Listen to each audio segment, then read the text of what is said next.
On parlait de Michel Chartrand, qui d'ailleurs, tu disais paix à son âme tout à l'heure. Je vous rappelle qu'il est mort en 2010. C'est un syndicaliste, militant, socialiste, très engagé pour le vrai monde. Tu sais, quand tu penses vrai monde, tu penses Michel Chartrand. Là. Ah, ben oui, le monde ordinaire. Le monde ordinaire. Et bref, il avait effectivement le don de faire des grandes envolées. Voici un extrait.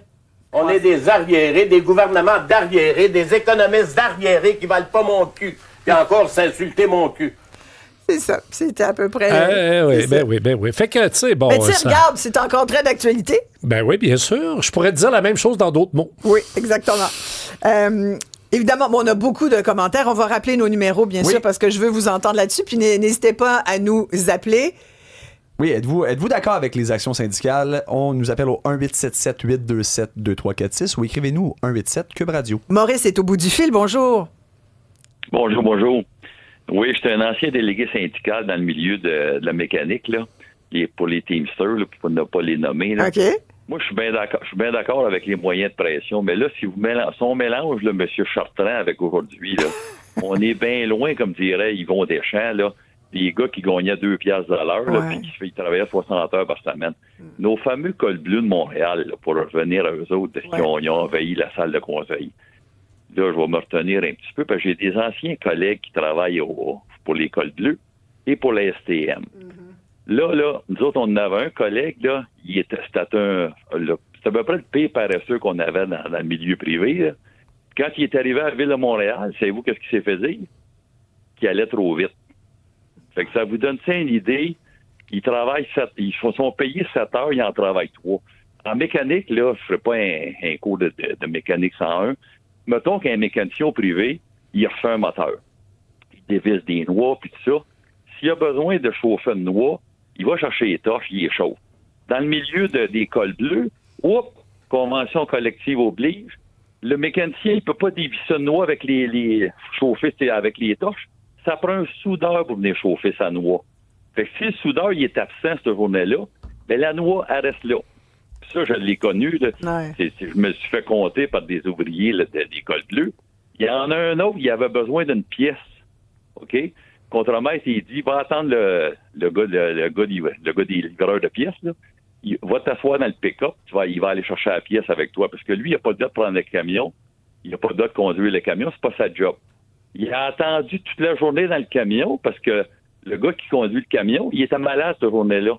Imaginez-vous, on peut-tu arriver avec une ville qui gère ses employés de même? Je le sais que la ville a assez tard, là, mais la convention collective bonbon, comme disait Gilles Proulx, là, on est loin aujourd'hui avec Michel Chartrand, là.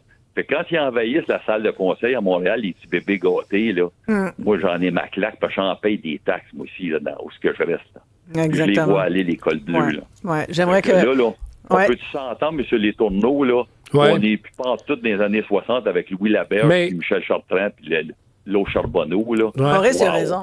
Oui, l'intervention de monsieur ressemble à celle de Gilles Proulx, mais il y a 30-40 ans. On disait la même affaire par rapport aux syndicats.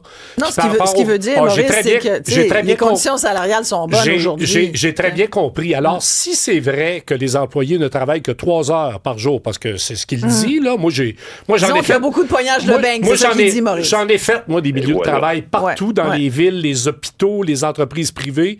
J'ai jamais vu ça. À des rares exceptions où là, les patrons, qu'est-ce que les patrons font?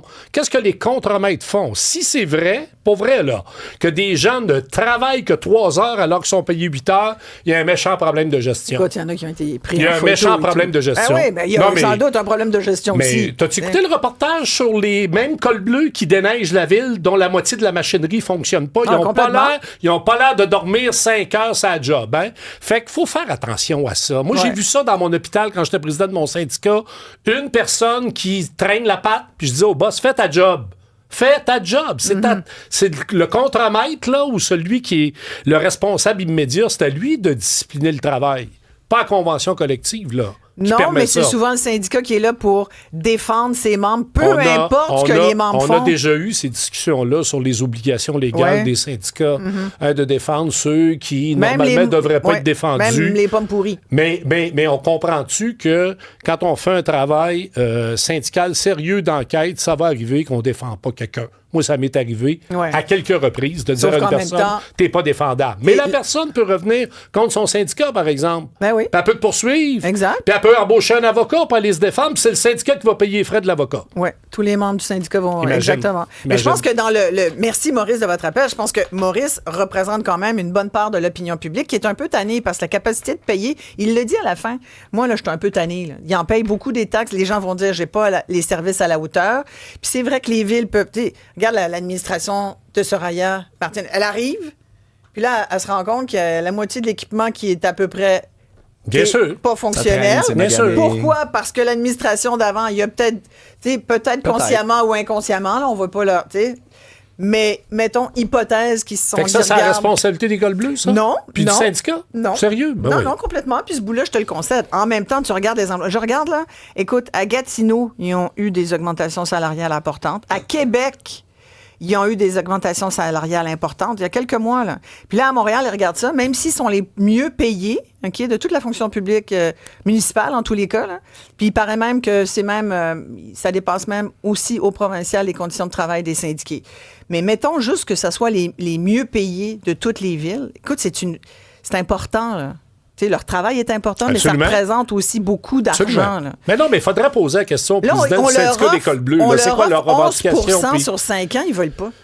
ben, 11% sur 5 ans, fait le calcul. Ben, ça fait suit, l'inflation. ça suit l'inflation. Ben oui, ça suit l'inflation. Ça suit l'inflation, Jean. oui. C'est parce qu'à un moment donné, on peut pas donner Puis la 17, dernière, 19 écoute, à tout le monde. regarde, là, j'ai pas le contrat de travail des cols bleus devant Ouais. moi. J'ai pas s'il y a du rattrapage salarial à faire et tout. Hey, on a un ça col fait bleu. un an qu'ils sont sans convention collective. C'est vrai, ça c'est vrai. Daniel, justement, êtes-vous un col bleu de Montréal?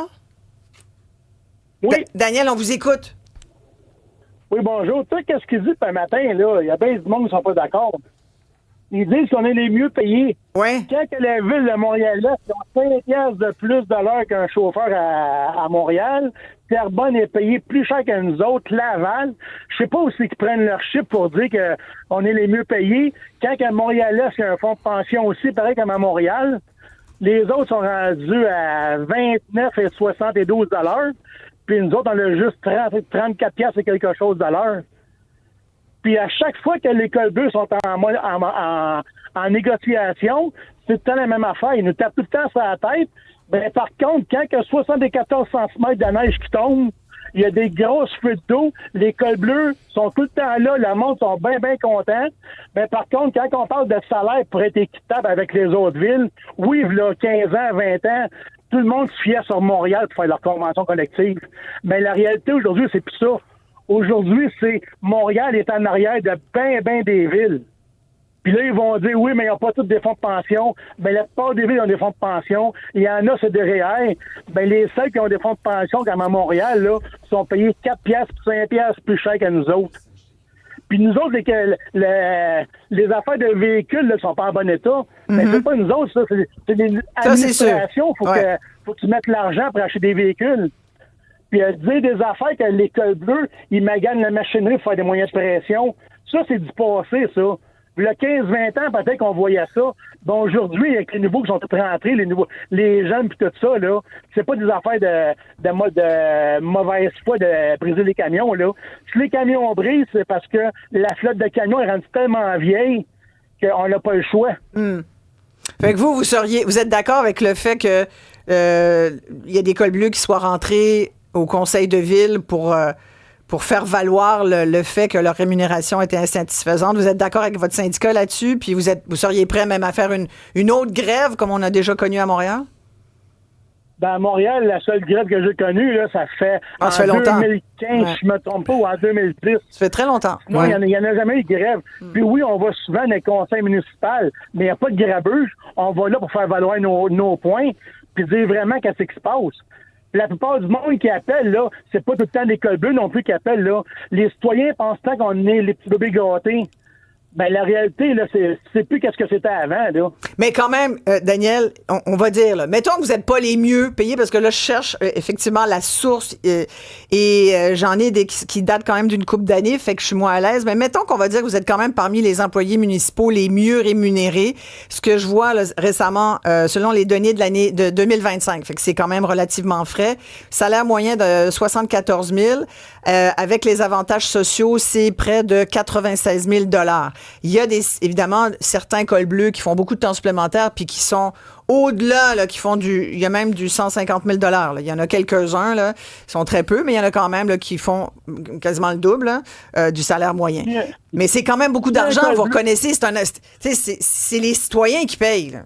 C'est toute la même poche. Si un col bleu gagne 150 000, là, comme tu dis, là, il faut quasiment qu'il couche à la ville que c'est là 7 jours semaine. Parce que nous autres, là, un salaire régulier à la ville, là, c'est en moyenne 64 000 par année. Tout dépend de l'overtime que tu vas faire. 74. On ne gagne pas des 80-90 000 par année, là. Ça, c'est faux. Il y en a une partie qui font 80, 85 000, 90 000, oui. Ben, sont tout le temps là, sur le terrain aussi, ce monde-là. Là. Oui, puis ça, c'est du 4 jours semaine, hein? Votre semaine, c'est 4 jours quand même, hein? C'est 4 jours semaine. Jeudi. Oui, c'est ça. Ben, hey, merci de nous écouter, puis merci de prendre le temps de nous appeler. Olivier? Oui, bien, je me demandais si c'était Daniel de Saint-Jérôme, j'imagine non, là, mais on a un ancien col bleu qui dit qu'à la ville, ça travaillait à peu près la moitié de la journée. Lui, il est à Montréal, puis il dit le contraire. Ben, c'est ça, il dit le contraire, mais on a un autre Daniel qui disait ça. Et on a aussi Kathleen qui dit: mon chum est directeur de chantier et quand le mot se passe de ralentir, les contremaîtres, les surintendants et mon chum doivent tous fermer leur gueule. Oui. Ça, c'est maintenant, là. C'était pas il y a quelques années. Non, on a François au bout du fil. Bonjour, François. Bonjour Isabelle, comment ça va? Ça va très bien. Ça brasse à ton émission. Oui, j'aime ça. Moi, je trouve ça chouette. On discute, ça jase, on essaye de régler des affaires. Ah, c'est bien, c'est bien. Pour mon opinion, ben écoute, on veut un pays, là, on s'en va là. Je vous le dis, on s'en va là, c'est dans l'atmosphère. Fait que moi, tout ce que je peux dire, c'est qu'à un moment donné, tout le monde paye des taxes, tout le monde travaille. Tu sais, à un moment donné, si tu rentres travailler, prends un miroir, là, regarde-toi dedans, là, puis regarde voir si vraiment tu donnes ton 100% quand tu rentres travailler. T'en donnes-tu pour l'argent qu'on te paye? Ouais. Tu sais, à un moment donné, si on veut avoir un pays puis quelque chose, il faut voir que le monde mette l'épaule à la roue puis qu'on devienne, comment je peux bien dire ça? Qu'on devienne plus productif.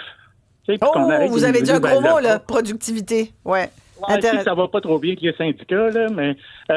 Ouais. Merci beaucoup, François, de votre intervention. Je veux revenir à Jacques Les Tourneaux, parce que là, il y a beaucoup d'interventions des auditeurs et tout, mais il y a quelqu'un, François de Belleuil, justement, qui nous dit pourquoi on parle pas des paramédics. On a, effectivement, là, d'ailleurs, c'est pour ça que François Hainaut était sorti cette semaine. Ils sont sans contrat. Ouais, depuis 3 ans. Oui, exact. Ouais. Qu'est-ce que tu en penses de ce dossier-là? Parce qu'effectivement, quand on voit ça, puis moi, je comprends pas, puis ça, c'est le mot employeur, comment se fait-il? Tu sais, regarde, l'École bleue, ça fait 1 an. La STM, ça faisait longtemps là, qu'il y avait des discussions. Là, les paramédics, 3 ans, ça n'a pas de bon sens. On comprend ça. Ben non, ça n'a pas de sens. Mais sauf que le problème avec les paramédics, c'est que tu es dans du péri-public. Alors, c'est pas public au sens où il y a une négociation pour les infirmières, les préposés, les enseignants. Donc, c'est des entreprises privées ou des coopératives de travail. C'est un peu comme les CPE, dans le fond, qui, après ça, sont financés par l'État. Fait que t'as des doubles niveaux de négociation. Tu négocies avec le gouvernement par rapport au financement, puis après ça, ça se déplie dans chaque entreprise. Mais 3 ans, ça n'a aucun sens. Conditions de travail des paramédics, c'est épouvantable. Ouais. Et beaucoup d'heures non payées. Tu sais comment ça fonctionne, ça, là. De mémoire, là, je veux vraiment pas dire n'importe quoi, mais t'as 1 heure sur 2 de payé et pas payé, là. En attendant dans ton... Ben oui, t'es disponible. Quand t'attends dans ton ambulance, t'es pas payé. Sûr. Pas tout le temps, effectivement. Ouais. Pardon? Oui. Tes inviteurs, ils vont t'expliquer François comment ça fonctionne. Il dit, un paramédic gagne environ 40 000 en plus des études et le col bleu à peu près 60 000. Donc, il trouve ça un peu le salaire des cols bleus, de ce que je vois, moi, c'est moyenne de 74 000 avec les avantages sociaux, régime de retraite, etc., semaine de 4 jours, assurance collective. C'est près de 96 000. Ça doit être le 35 $ à peu près de M. Legault, ça, qui dit que ça sur prend les des jobs à 35 oui. au Québec. Oui, on va revenir là-dessus sur les paramédics, parce que quand ça fait 3 ans que tu n'as pas de convention collective, non, ça n'a pas de sens. Moi, je comprends ça. Là. À un moment donné, il faut régler les affaires dans un certain laps de temps. Là, écoute, Jacques, merci beaucoup. C'est un plaisir. Il y a tellement de sujets. Là, on aurait pu en parler 2 heures. On se retrouve la semaine prochaine. Oui, merci on va s'en beaucoup. reprendre. Merci. Là, on va parler du marché immobilier tout de suite après ceci, entre autres avec Yannick Parent, puis on aura aussi... quelqu'un qui vient d'acheter une maison. Et tu sais, quand on dit le marché a changé un peu, c'est plus ce que c'était depuis les derniers mois. Et j'ai des petites nouvelles pour vous, là. Vous voulez savoir si c'est un marché de vendeurs ou un marché d'acheteurs? On vous dit ça tout de suite après ceci.